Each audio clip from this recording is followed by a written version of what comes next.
Pinupuri ka namin, O Diyos, Ama, Anak, at Espiritu Santo.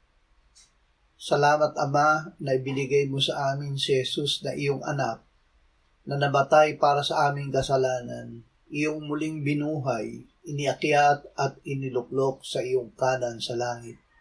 Salamat na ibinigay mo sa amin ang iyong banal na Espiritu at sa pamamagitan niya ay ibinuhos mo ang iyong pag-ibig sa aming puso.